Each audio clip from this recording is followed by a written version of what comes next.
നമസ്കാരം. മലയാളി വാർത്ത പ്ലസിലേക്ക് സ്വാഗതം. അമേരിക്കയുമായി ആണവ ചർച്ചകൾ പുനരാരംഭിക്കുന്നതിൽ താൽപര്യം അറിയിച്ച ഇറാൻ. ചർച്ചകൾ പുനരാരംഭിക്കാൻ ഇറാൻ പ്രസിഡന്റ് ഉത്തരവിട്ടതായി അന്താരാഷ്ട്ര മാധ്യമങ്ങൾ റിപ്പോർട്ട് ചെയ്യുന്നു. കടുത്ത നയതന്ത്ര പ്രതിസന്ധികൾക്കിടയിലും തങ്ങളുടെ ആണവ പദ്ധതിയെക്കുറിച്ച് അമേരിക്കയുമായി ചർച്ചകൾ പുനരാരംഭിക്കാൻ തയ്യാറാണെന്നാണ് ഇറാൻ അറിയിച്ചത്. ഈ ആഴ്ച അവസാനം ഇസ്താംബൂളിൽ ഇരു രാജ്യങ്ങളിലെയും ഉന്നത ഉദ്യോഗസ്ഥർ കൂടിക്കാഴ്ച നടത്തിയേക്കും എന്നാണ് റിപ്പോർട്ടുകൾ സൂചിപ്പിക്കുന്നത്. ഇതോടെ ഗൾഫ് മേഖലയിൽ ഉരുണ്ടുകൂടിയ യുദ്ധഭീതിക്ക് താൽക്കാലിക ആശ്വാസമാണ് ഉണ്ടാകുന്നത്.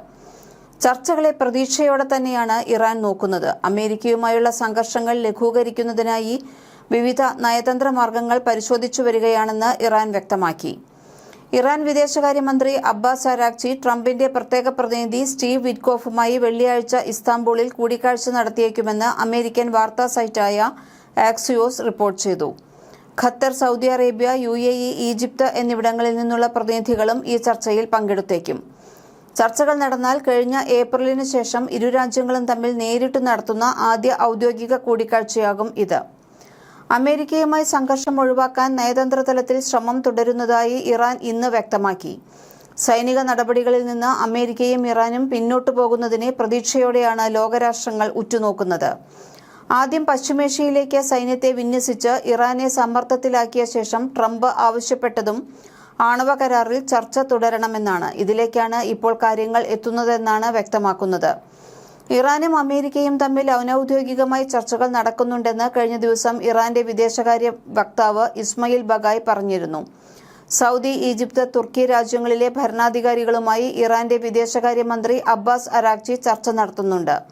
ഇതിന് പിന്നാലെയാണ് ഇറാന്റെ പ്രസിഡന്റ് മസൂദ് പെസഷ്കിയാൻ അമേരിക്കയുമായി ആണവ ചർച്ച തുടരാൻ നിർദ്ദേശം നൽകിയതെന്നാണ് വിവരം. ഇതിനായി പെസഷ്കിയാൻ നേരിട്ട് അമേരിക്കൻ പ്രതിനിധി സ്റ്റീവ് വിറ്റ്കോഫിനെ കാണുമെന്നാണ് റിപ്പോർട്ടുകൾ സൂചിപ്പിക്കുന്നത്. എന്നാൽ ഇക്കാര്യം ഇറാനോ അമേരിക്കയോ സ്ഥിരീകരിച്ചിട്ടില്ല. ഇറാൻ യുറേനിയം സമ്പുഷ്ടീകരണം നിർത്തണമെന്നും ബാലിസ്റ്റിക് മിസൈൽ പദ്ധതികൾക്ക് നിയന്ത്രണം ഏർപ്പെടുത്തണമെന്നുമാണ് ട്രംപിന്റെ പ്രധാന ആവശ്യം. ഇറാനിലെ ഇസ്ഫഹാൻ, നടാൻസ് ആണവ കേന്ദ്രങ്ങളിൽ ഇസ്രയേലും അമേരിക്കയും നേരത്തെ നടത്തിയ വ്യോമാക്രമണങ്ങളെ തുടർന്ന് അവിടെ അറ്റകുറ്റപ്പണികൾ നടക്കുന്നതായാണ് ഉപഗ്രഹ ചിത്രങ്ങൾ സൂചിപ്പിക്കുന്നത്.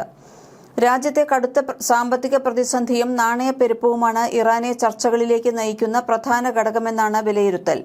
ഉപരോധങ്ങൾ മൂലമുള്ള സാമ്പത്തിക തകർച്ച ഇറാനിൽ വലിയ പ്രതിഷേധങ്ങൾക്ക് കാരണമായിരുന്നു.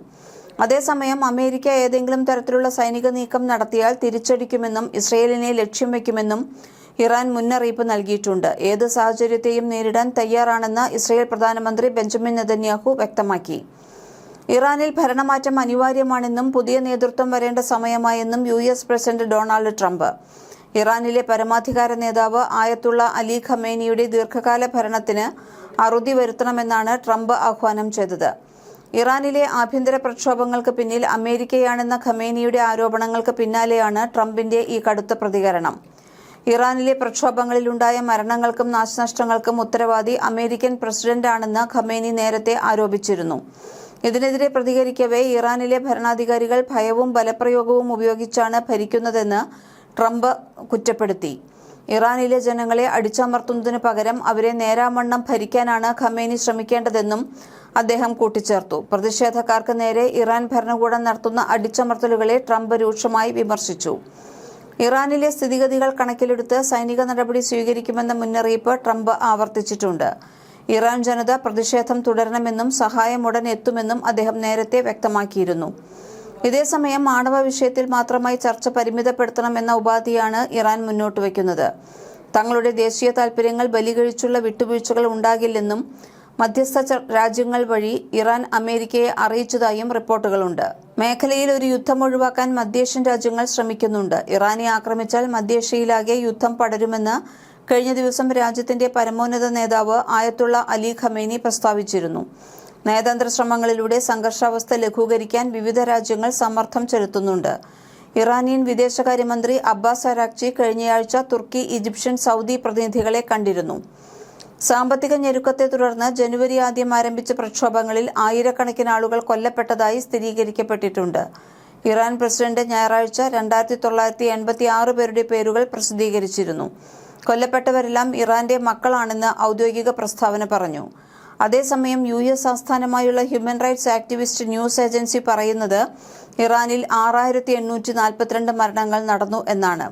മനുഷ്യാവകാശ ഗ്രൂപ്പുകൾ മരണസംഖ്യ ഇതിലും കൂടുതലായിരിക്കാമെന്നാണ് പറയുന്നത്. മലയാളി വാർത്ത പ്ലസ്.